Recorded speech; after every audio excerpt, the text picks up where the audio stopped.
Bagi barang siapa yang bisa membuktikan bahwa ijazah Gibran Rakabuming Raka asli dan punya ijazah SMA, maka saya akan memberikan 100 juta. Sekarang gini, ku kasih kau 200 juta, kau buktikan dulu kalau ijazahnya palsu.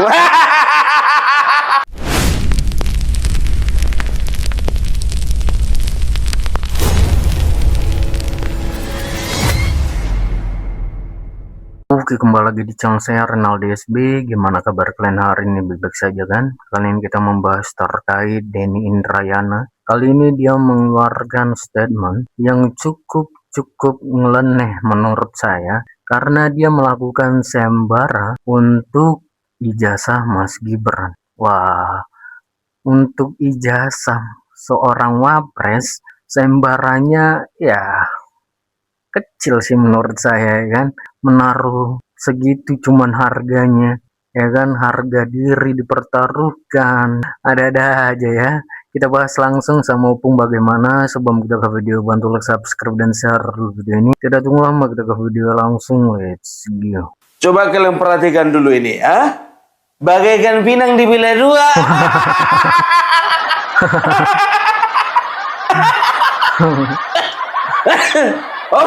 Bu Parbela, kami gak setuju. Iyalah. Kami protes. Iyalah. Apa-apaan bagi pinang dibelah dua? Iya, jauh gitu. Dibandingkan Mas Gibran dengan Denny Indrayana. Gak ridho. Aku belum selesai. Bagaikan pinang dibelah dua, yang satu bagus, yang satu hancur. Dibelah dia, yang satu bagus dia, ya kan? Yang sebelah lagi hancur, berkering-kering.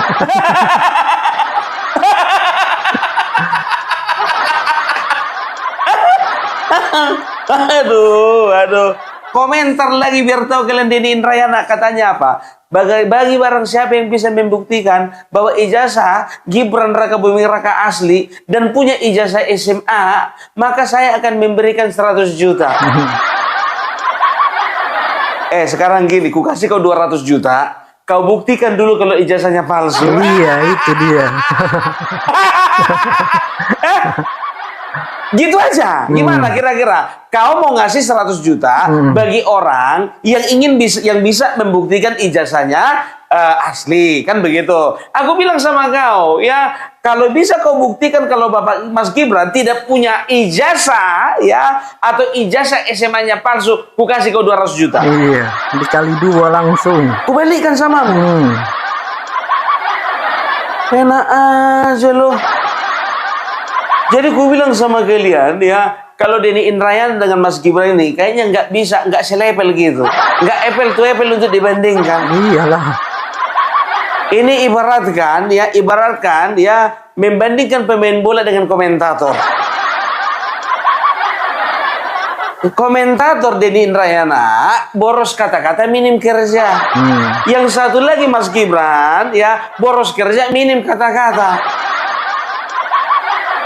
Nah kan betul ku bilang tadi, bagai pinang dibelah dua, yang satu bagus, yang satu lagi hancur. Taunya cuma ngomong doang, iya kan? Assalamualaikum warahmatullahi wabarakatuh. Usulan saya agar Mas Wapres Gibran berhenti atau mengundurkan diri mendapat respon dari banyak kalangan. Ada yang setuju, ada yang tidak setuju. Yang tidak setuju banyakkan para buzzer, para termul dengan argumentasi, ya begitulah. Argumentasi yang nggak bisa kau lawan kan? Kalau orang yang menentang kau, biasanya kau bilang buzzer, termul, tapi argumentasinya nggak terpatahkan kan? Denny Indrayana, jangan kau lawan Mas Gibran, kau lawan Opung Parbela. Banyak gaya kau. Supaya tidak memperpanjang polemik dan perdebatan, saya ingin membuat perjanjian serius dengan Mas Wapres. Jika Mas Wapres Gibran bisa menunjukkan ijazah SMA atau sederajatnya yang asli, maka saya berhenti mendorong pengunduran diri Mas Gibran. Sebaliknya, jika Mas Gibran tidak bisa menunjukkan ijazah SMA atau sederajat yang asli, maka saya minta Mas Gibran berhenti, mundurkan diri sebagai Wakil Presiden Republik Indonesia. Sebentar dulu. Kalau Mas Gibran ya terbukti tidak punya ijazah SMA ya, maka beliau harus mengundurkan diri. Tapi kalau Mas Gibran bisa membuktikan ijazah SMA-nya memang betul-betul ada, maka ya Denny Indrayana akan berhenti untuk mendorong pengunduran diri Mas Gibran. Kok murah amat sih? Cuman segitu doang. Nggak berimbang gitu taruhannya. Nggak berimbang taruhannya kawan. Nggak berimbang. Kalau yang satu terbukti ijazahnya palsu kau suruh mundur ya. Kalau misalnya asli, maunya kau juga ya melarikan diri kau dari dunia yang fana ini. Harusnya itu baru berimbang. Jangan orang kau suruh mundur, kau juga ikut mundur. Kalau bisa kau mundur selama-lamanya, bukan hanya di dunia perpolitikan, dari dunia yang sesungguhnya.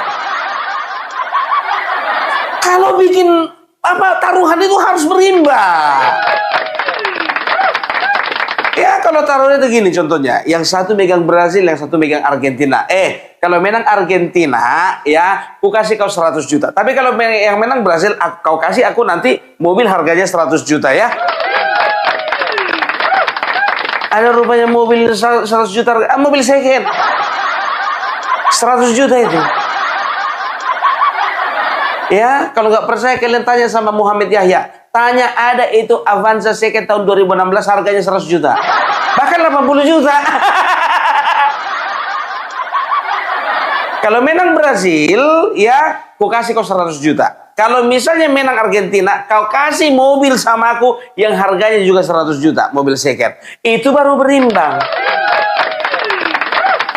Kan begitu, jangan kayak aku sama istriku. Sering kami taruhan biar tahu kalian. Taruhan kita iya kau. Kalau misalnya kau benar, kalau misalnya kau yang benar, aku cium kau. Tapi kalau aku yang benar, ya, kau cium aku. Menang banyak dong. Enak aja loh. Denny Indrayana. Masa taruhan gak berimbang begitu? Mundur kau dari pengacara, mundur kau dari dunia perpolitikan, pindah kau ke Zimbabwe. Paspormu itu ganti dengan paspor di Zimbabwe, jangan paspor Indonesia. Begitu. Apaan kayak gitu? Kalau misalnya terbukti ijazah Gibran asli, maka saya akan berhenti untuk mendesak. Gak main. Karena syarat ijazah SMA atau sederajat itu adalah syarat menjadi calon wakil presiden. Supaya serius, saya juga mengadakan sayembara. Siapapun yang bisa menunjukkan dan mendapatkan ijazah asli SMA atau sederajat Mas Gibran, saya akan berikan hadiah 100 juta rupiah. Tadinya mau 1 miliar, tapi istri saya bilang, aduh, kebanyakan. Aku bilang aja aku gak punya uang. Tadinya saya mau bilang 1 miliar, tapi istri saya bilang kebanyakan. Bilang aja emang gak ada uangmu segitu. Bacret lo. Masa ijazah wakil presiden kita mau dihargai dengan 100 juta sayembara? Wah! Mendingan Egy Sujana. Dia dapat sayembara dari emak-emak sebelah sana, ya kan? Emak-emak sebelah sana sih, mak. Ya kan, katanya kalau misalnya contohnya ya bisa membuktikan ijazah Bapak Jokowi dapat 6 miliar.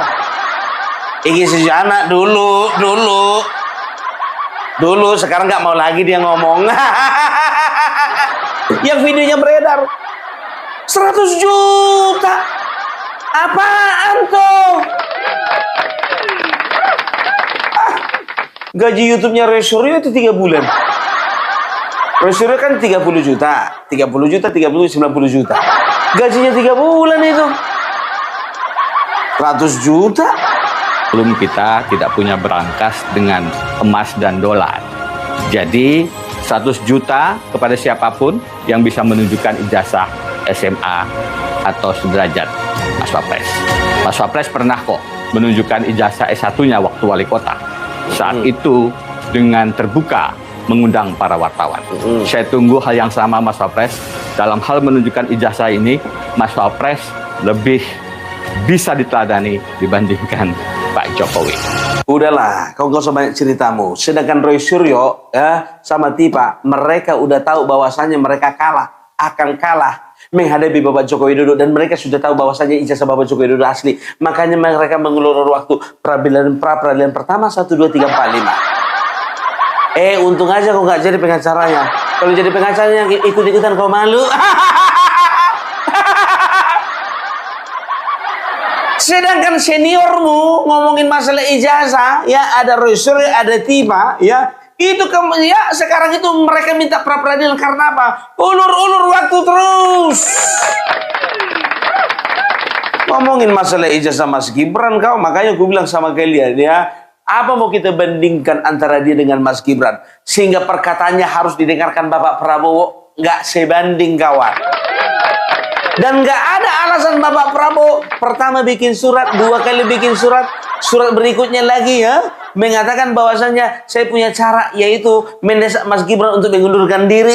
Orang lagi sibuk kerja kok suruh mengundurkan diri, ada-ada aja.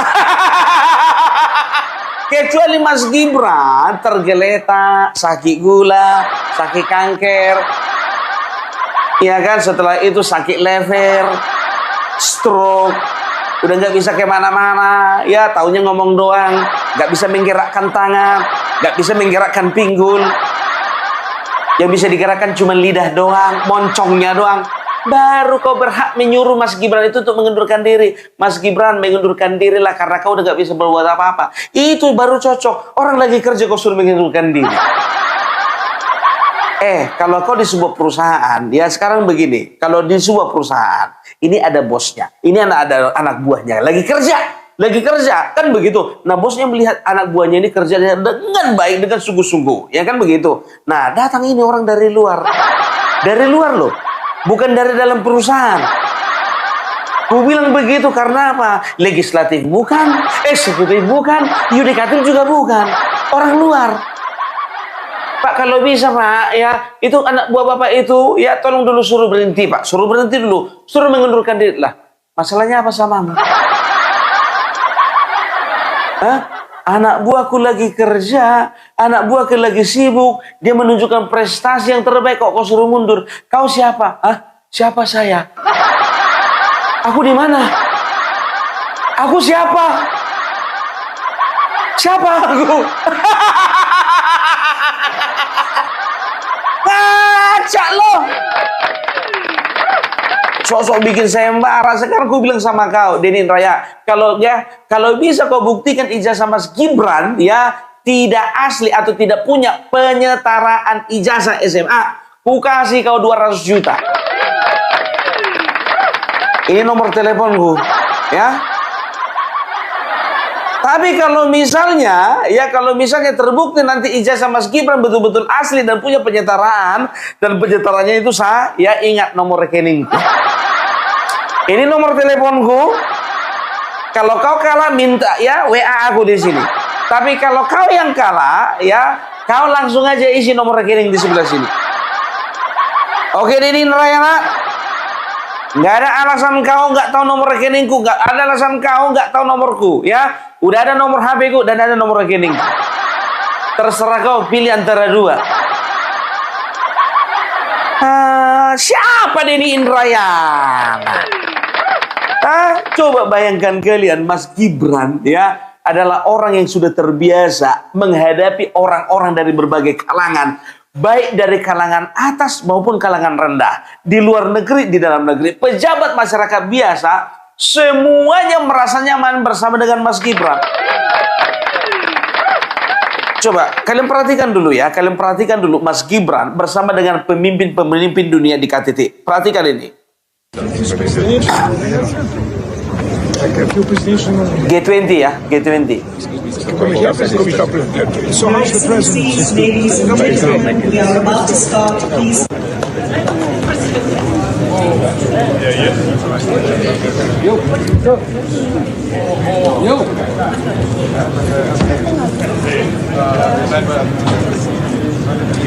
Kita lihat ya bagaimana Mas Gibran bertegur sapa, berbincang-bincang dengan para pemimpin-pemimpin dunia di G20. Ya.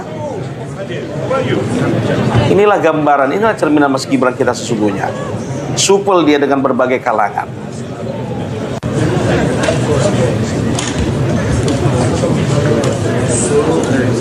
Udah kita lihat kan, Denny Indrayana, aku tanya dulu sama kau, udah pernah kau dapat undangan dari G20?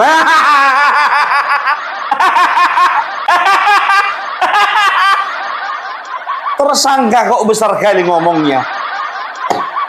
Aku bilang sama kalian tersangka. Denny Indrayana tersangka. Sedangkan biar tahu kalian, ya Deddy Sitorus saja, ya Denny Indrayana ini dikatakan apa? Yang ngomong sama Denny Indrayana ini nggak lebih daripada seorang buzzer. Ya, nggak lebih bagus kau, nggak lebih baik kau katanya dari buzzer. Ya buzzer, ya buzzer. Masa kita yang bela Bapak Jokowi, kita bela Mas Gibran, kita dibilang buzzer, ternyata buzzer juga. Ya buzzer, ternyata buzzer dong. Dilakukan oleh Denny Indrayana yang statusnya sampai sekarang tersangka kasus korupsi payment gateway, gitu ya. Itu adalah sebuah insinuasi, sebuah upaya framing, ya, yang menurut saya tidak lebih kelasnya dari seorang buzzer. Kenapa saya katakan begitu?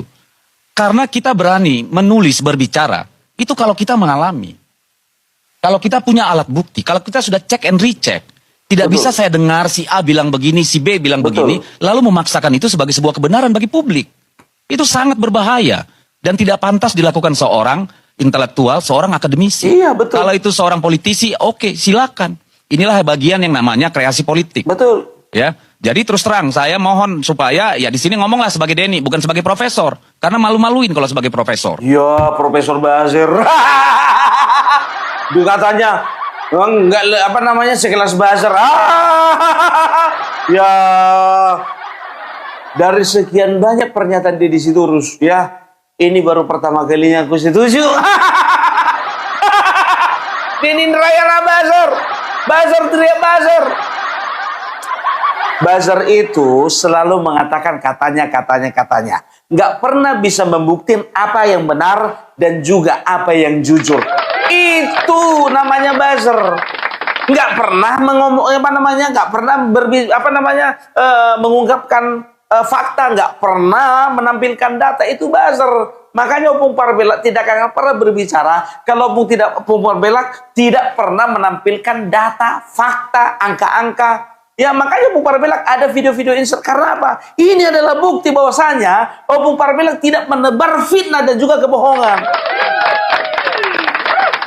Hidup Opung Parbelak. Gimana? Udah cocok aku jadi caleg kan?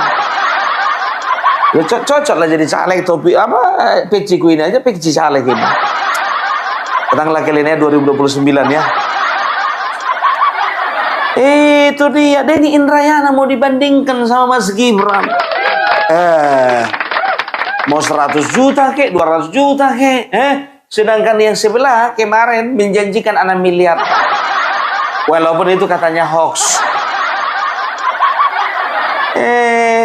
Sedangkan kemarin dalam sebuah forum, ya, dalam sebuah forum diskusi, ya, katanya siapa ini Denny Indrayana ini, ya, kita melihat kayaknya seolah-olah dia ini pro atau misalnya dia ini memang betul-betul berpikir bagaimana supaya pemerintahan Bapak Prabowo selamat, kan begitu, dengan menyingkirkan Mas Gibran. Ternyata memang yang mau disingkirkan dua-duanya. Aduh, inilah kelebihan kalau kebanyakan bergaul dengan Said Didu, Ferry Hamsari, Rocky Gerung. Ini lingkaran-lingkarannya ini, ya, apa namanya, ya satu model gitu loh. Kita dengarkan nih. Terakhir saya menulis, Londe Ireng itu titik 2, Gibran mundur atau Prabowo dimundurkan. Karena kalau kita lihat dari kacamata anti korupsi, maka apa yang dikatakan Bu Kisman tadi, ini Jokowi, ini Jokowi, ini Jokowi. Kata Prabowo, hidup Jokowi. Kalau dilihat dari kacamata anti korupsi, ada kontradiksi di situ. Bagaimana kita bisa mengatakan, saya ingin pasal 33, ini Jokowi yang paling merusak, anaknya adalah wakil presiden. Presiden bagaimanapun itu harus punya kemampuan rekrutmen. Kalau kita bicara anti korupsi, yang paling harus dia pilih sebagai anti korupsi itu wakil presidennya. Jadi kalau kita bicara sekarang, itu semua kita lihat ini bagian dari elektoral, bagian dari strategi pemenangan saja. Terakhir saya menulis, Londo Ireng itu titik 2, Gibran mundur atau Prabowo dimundurkan.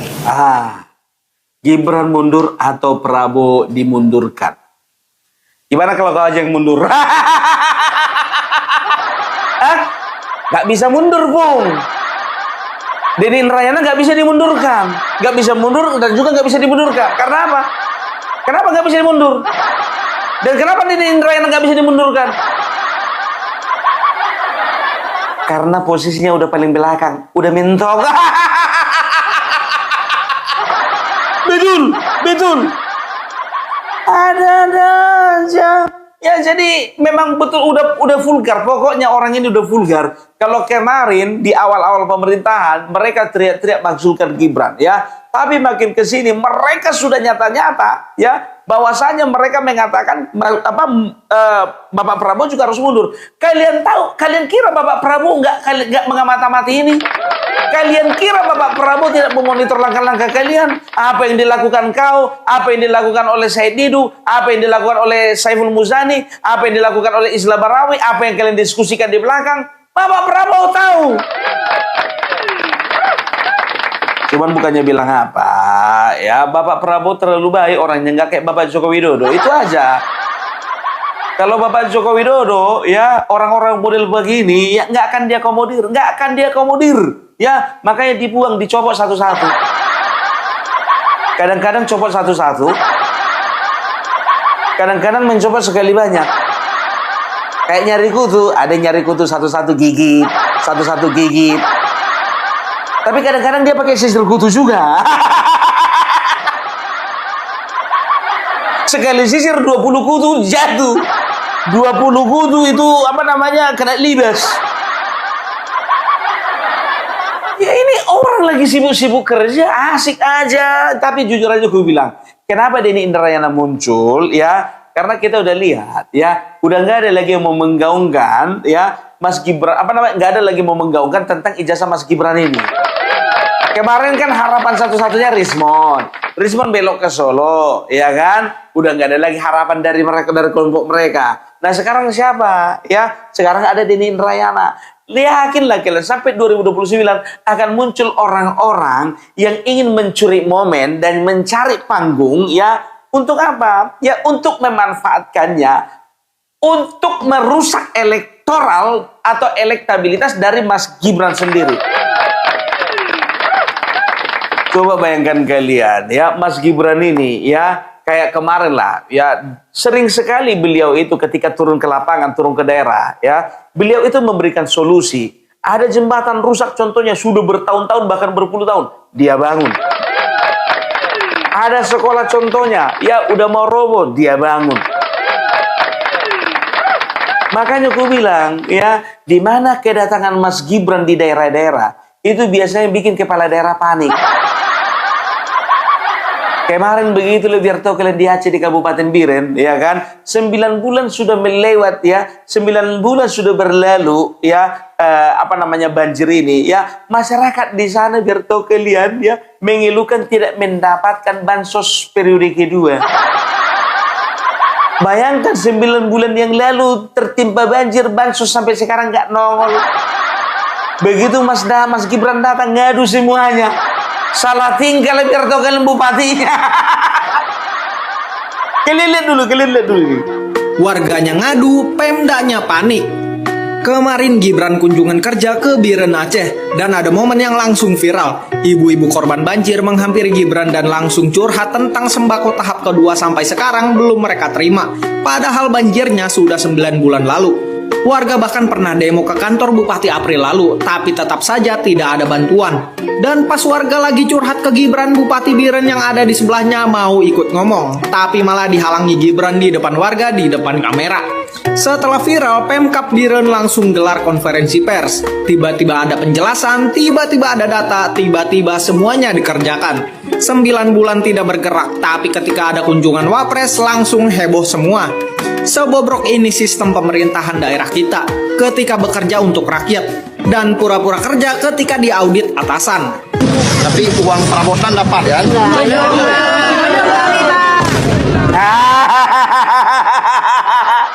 Salah tingkah dia.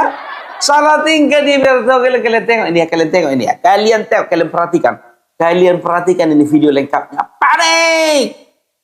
Tempat itu. Tapi uang perabotan dapat ya? Belum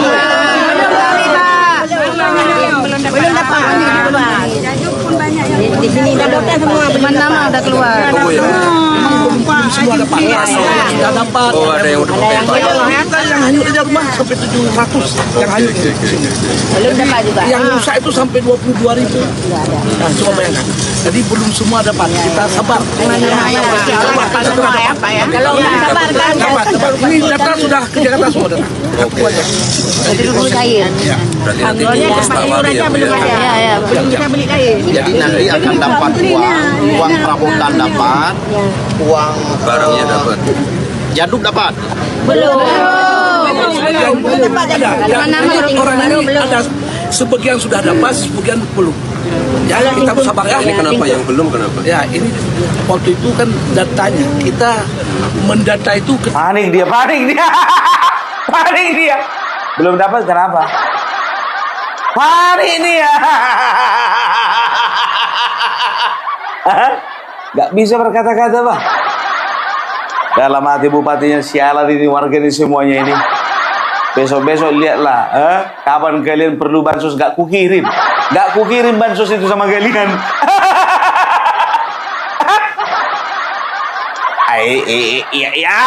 Iya begitu deh. Sama kayak Bapak Joko Widodo waktu mendatangi Lampung, ya kan? Bapak Joko Widodo mau datang ke Lampung, ya kan? Nah, bupatinya ini tahu bahwasanya di Lampung banyak jalan rusak, jalan jelek kan gitu, ya kan? Dipilihlah di jalan yang bagus. Bapak Joko Widodo nggak maunya di jalan yang jelek ini. Mati langkah biar tahu kalian. Salah tingkah. data awal sudah kita kirim. Dan masuk data lagi. Nah, inilah yang ini tahap kedua. Tahap pertama udah dapat.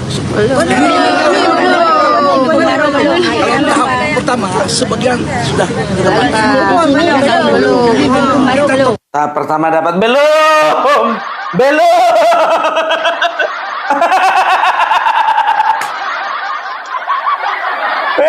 Bupati, apa kerjamu?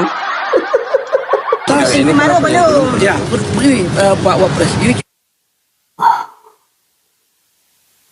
data awal setelah diverifikasi kita ada sekitar 4.000 yang sudah dapat tahap pertama, termasuk jaduk, termasuk ada perabotan sudah dapat, dan juga rumah rehab yang ringan dan sedang. Nah, itu sekitar 4.000 lebih.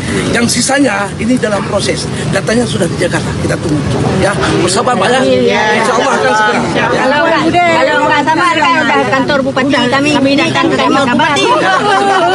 Tuh dengar tuh, kalau nggak sabar kami udah kantor bupati kami demo ya kan. Salah tinggal bupatinya Pak. Jadi itu dia, ya orang lagi sibuk-sibuk kerja, kunjungan ke sana, kunjungan kemari, monitor ini, monitor itu, memperbaiki ini, memperbaiki itu, membangun ini, membangun itu. Kenapa harus dimaksudkan? Kenapa harus dipecat? Kenapa harus mengundurkan diri, Denny? Kurang kerjaan kau kawan. Ya, jadi manusia-manusia seperti ini, ya memang gimana ya? Kalau nggak ada manusia seperti ini, memang sepi juga Indonesia ini. Perlu ada orang-orang kayak gini gitu ya, biar hidup kita lebih berwarna. Tapi kalau kayak gini manusianya, hidup kita memang berwarna, tapi warna hitam.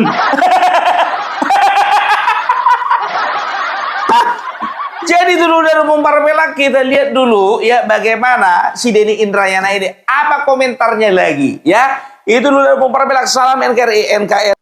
Gitu deh video game menurut kalian ya. Coba komen di bawah dan sampai bertemu di video saya selanjutnya. Bye.